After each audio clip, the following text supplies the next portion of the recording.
Nelson Mandela is considered one of the greatest leaders in modern history, dedicating his life to the struggle against racial discrimination and injustice in South Africa. From a political prisoner who spent 27 years behind bars to becoming the country's first black president, Mandela led his people toward freedom and reconciliation without resorting to violence or revenge. His story is inspiring, not only because it tells the journey of a man who faced the harshest conditions but also because it embodies the triumph of human values over racism and oppression. Nelson Mandela was born on July 18, 1918, in the village of Mbizo, South Africa. He grew up in a rural environment under British colonial rule and the apartheid system, which segregated black and white citizens. His father was a local advisor to the Thembu tribe, but after his father's death, Mandela was sent to live with a royal family of the same tribe, where he learned leadership and responsibility. From a young age, Mandela became aware of the injustice faced by his people and decided to dedicate his life to fighting racial discrimination. He was named Ralilala at birth, which means pulling branches from the tree or troublemaker. Later, he became known by his clan name, Madiba. One of his paternal ancestors was a king of the Thembu people, and his grandfather, Mandela, was the source of his surname. Although Mandela's father was not eligible to inherit the throne, he was a local chief and an advisor to the king. However, he later lost his position for refusing to comply with orders from white rulers. Mandela's father had 4 wives and 13 children, with his mother being the third wife, belonging to the Amamfenga clan. He enrolled at Fort Hare University to study law but was expelled for participating in student protests against the colonial administration. In his childhood, Mandela was raised according to tribal customs and traditions, and he herded cattle in his village. He attended a Methodist school, where he was given the name Nelson by his English teacher, following the colonial customs of that time. When he was 9 years old, his father passed away, and he moved to live with the royal guardian of the Thembu people, Chief Janjantaba Dalanjibo, where he received his education at the Mkekazwini Palace. He was deeply influenced by Christian teachings and attended the Methodist Mission School, where he studied history and geography. At the age of 16, he underwent traditional circumcision rites, which were considered a mark of his transition into manhood, and he was given the name Dalibunga. He continued his education at Clarkberry Institute and later moved to Helltown College, where he was influenced more by local African culture than by English culture. He began his university studies at the University of Fort Hare, where he studied law and politics, joined the Christian Students Association, and participated in various cultural and sports activities. He led a protest against the Student Council over the quality of food, which led to his expulsion from the university. This period marked the beginning of his political awareness, laying the foundation for his long struggle against apartheid, which lasted for decades until he became one of the greatest symbols of freedom and justice in the world. When Nelson Mandela returned to his hometown in December 1940, he was surprised to learn that his guardian, Janjantaba, had arranged a traditional marriage for him, prompting him to flee to Johannesburg in April 1941. There, he started working as a night watchman at a mine but was dismissed after it was discovered that he was a runaway. Later, he secured a job as a trainee clerk at a law firm, thanks to Walter Sisulu, an activist in the African National Congress, who became one of his closest friends. In Johannesburg, Mandela began interacting with prominent political figures from various backgrounds, which influenced his political awareness. Although he attended Communist Party meetings, he refused to join due to its atheism, preferring to fight against racism rather than class struggle. His political activism increased, and he participated in protests such as the 1943 bus boycott while continuing his university studies through correspondence. Despite his financial struggles, he rented a room in the impoverished Alexandra Township, where he faced difficult conditions but retained fond memories of that time. Seeking to improve his situation, he moved to live among mine workers in an area closer to the city center. In 1942, his guardian passed away, and he returned to his village to attend the funeral, but he soon went back to Johannesburg to continue his political and legal career.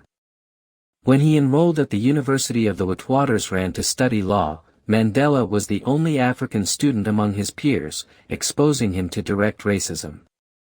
At the same time, his network of activist acquaintances expanded, including Oliver Tambo, Joe Slovo, and Harry Schwartz. In 1994, South Africa witnessed a historic transformation with the general elections that marked the end of the apartheid era and the beginning of a new democratic era. Nelson Mandela led a successful election campaign for the African National Congress, ANC, where 100 election offices were opened, and the campaign was managed by consultant Stanley Greenberg. Although the local press, except for some independent newspapers, did not support his candidacy, his efforts in fundraising from around the world helped strengthen the party's position.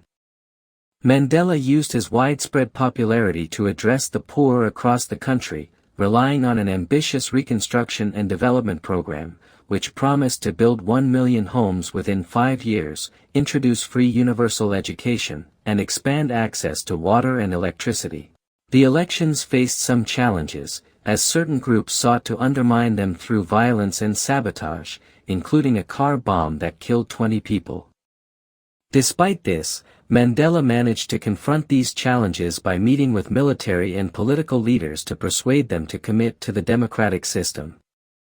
During a televised debate with de Klerk, Mandela surprised his opponent by extending his hand for a handshake, which many commentators considered a pivotal moment in the campaign.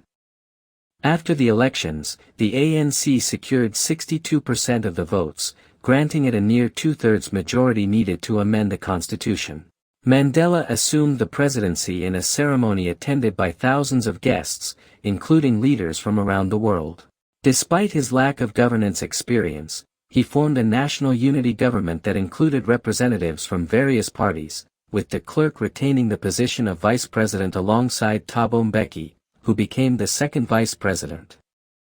Mandela moved into the presidential office in Cape Town while keeping his home in Houghton and building a house in his village of Kunu, where he visited locals and participated in resolving tribal disputes. Despite his old age, he continued his political and social activities, interacting with global figures such as Michael Jackson and Queen Elizabeth II. He was committed to a simple life, donating a significant portion of his annual income to the Nelson Mandela Children's Fund. Mandela dedicated his efforts to achieving national reconciliation, considering it the primary mission of his presidency. He sought to reassure the white population and ensure their representation in the government, which helped stabilize the country during the transition period. Despite his tense relationship with de Klerk, he worked to strengthen cooperation among different political factions. In a symbolic move, he supported the national rugby team, the Springboks, which had previously been seen as a symbol of apartheid, and encouraged black citizens to support the team during the 1995 Rugby World Cup, a major step toward racial reconciliation. His tenure was not without criticism, as some accused him of focusing more on appeasing whites than improving the conditions of black South Africans. However, he oversaw the establishment of the Truth and Reconciliation Commission, which investigated crimes committed during apartheid, granting amnesty to those who testified. Despite the controversy surrounding some commission decisions, Mandela insisted that it helped the country move beyond the past and focus on the future. Through his wise leadership, Mandela successfully stabilized the country and laid the foundations for a strong democracy, becoming a global symbol of struggle, reconciliation, and peace. In 1944, Mandela joined the African National Congress, ANC, and began organizing peaceful campaigns against racist laws. However, he soon realized that the ruling system would not easily abandon apartheid. In the 1950s, he led protests against racial pass laws that restricted black movement and helped establish an armed wing of the ANC after authorities violently suppressed peaceful demonstrations. His role was crucial in organizing civil disobedience campaigns and rallying international support against the apartheid regime. The confrontation with the government intensified in 1960 after the Sharpeville massacre, where dozens of peaceful protesters were killed by police gunfire. This event led Mandela to adopt a more radical approach to resistance. In 1962, he was arrested and sentenced to 5 years in prison.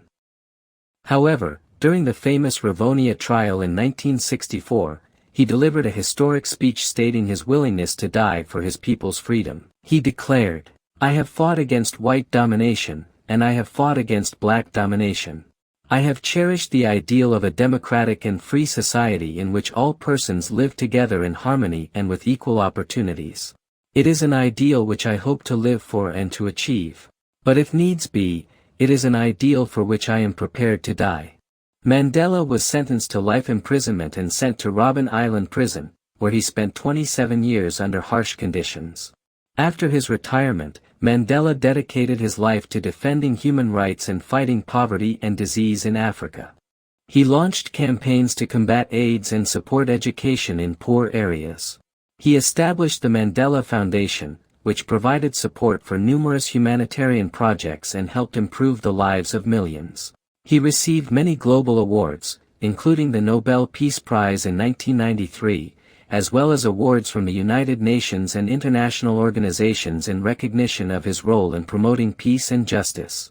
In 2004, at over 85 years old, Mandela decided to withdraw from public life due to his declining health, affirming that he would be the one to initiate contact with others, not the other way around. He continued to meet close family and friends, while his foundation declined most official invitations and press interviews. Despite this, he remained involved in some international causes, attempting to persuade Zimbabwean President Robert Mugabe to step down due to human rights violations. When unsuccessful, he publicly called for Mugabe to leave with dignity. In 2007, Mandela, Graca Machel, and Desmond Tutu invited world leaders to form a group known as the Elders, aiming to use their wisdom and experience to resolve global crises. His 90th birthday was celebrated nationwide, with London hosting a concert in his honor, where he urged the wealthy to assist the poor. He remained a supporter of the African National Congress throughout Mbeki's presidency but felt more comfortable with his successor, Jacob Zuma. His foundation worked to preserve his image, though it disapproved of certain incidents, such as his airlift to the Eastern Cape for a political event in 2009. Since 2004, he led a successful campaign for South Africa to host the 2010 FIFA World Cup, calling the event a precious gift, marking a decade since the end of apartheid. Though he avoided the spotlight, his appearance at the closing ceremony was met with widespread applause. In 2011, he was briefly hospitalized for a respiratory infection, attracting global attention. His health issues recurred in the following years, leading to another hospitalization in Pretoria in June 2013 after his condition worsened. The ambulance carrying him broke down for 40 minutes, sparking criticism of the government. In his final days, he became unresponsive, and his family debated the extent of medical intervention. Mandela was seen as a moral leader, treating everyone, including his political opponents, with kindness and believing in the best of people. Though known for his good nature, he could be stubborn and quick-tempered, yet he had a unique sense of humor. Aware of his public image, he paid great attention to his appearance and ensured he presented himself well in front of cameras. Mandela married 3 times and had 6 children and 17 grandchildren. His first marriage to Evelyn Mays ended after 13 years due to his political commitments, as she was a Jehovah's Witness who remained politically neutral. His second marriage to Winnie Madikizela produced 2 daughters but ended due to political conflicts. In 1998, he married Graca Machel, widow of Mozambican President Samora Machel. Mandela embraced a democratic socialist ideology, believing in equality and justice. However, he avoided nationalizing resources to prevent foreign investors from fleeing, especially after the Soviet Union's collapse. Though he supported scientific socialism, he was never an official member of the Communist Party, despite collaborating with its members at times. Known as Madiba in South Africa, he is regarded as the father of the nation's democracy. He received numerous awards, and his legacy is preserved through statues and museums. Nelson Mandela passed away on December 5, 2013, at his Johannesburg home, surrounded by family, after a long battle with a lung disease. President Jacob Zuma announced his passing in an emotional speech, declaring 10 days of national mourning. A state funeral was attended by representatives from 90 countries and organizations, with his burial taking place in his hometown.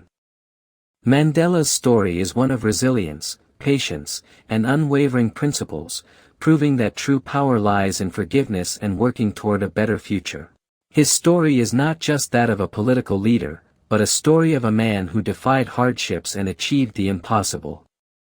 Even after his passing, his legacy remains alive, as his values continue to inspire new generations to work for equality and peace. Mandela's impact was not confined to South Africa alone but extended to the entire world, inspiring liberation movements in several countries. He also supported many humanitarian initiatives, including literacy programs in Africa and care for children affected by conflicts. Additionally, he contributed to fostering intercultural dialogue and promoting concepts of peace and tolerance worldwide. His name remains a symbol of justice and freedom, and his image remains present in the minds of people fighting oppression and discrimination. Nelson Mandela has passed away, but he left behind an eternal legacy of struggle, forgiveness, and determination to achieve justice. His life was a living example that true strength is not in revenge, but in reconciliation, and that radical change can be achieved with patience and determination. His principles continue to inspire generations worldwide to confront injustice and strive for freedom and equality. Mandela proved that great leaders are not just those who rule but those who leave a lasting mark in the hearts of people and history. In conclusion, this video has shed light on the story of Nelson Mandela, the leader who turned suffering into hope and made forgiveness a stronger weapon than revenge. His legacy remains alive, inspiring millions worldwide to fight for freedom and justice. If you liked the content, don't forget to support us by liking, subscribing to the channel, and activating the notification bell to stay updated. Share your opinion in the comments and let us know which other personalities you'd like to learn about. See you in a new video soon, and until then, stay inspired and always strive for positive change.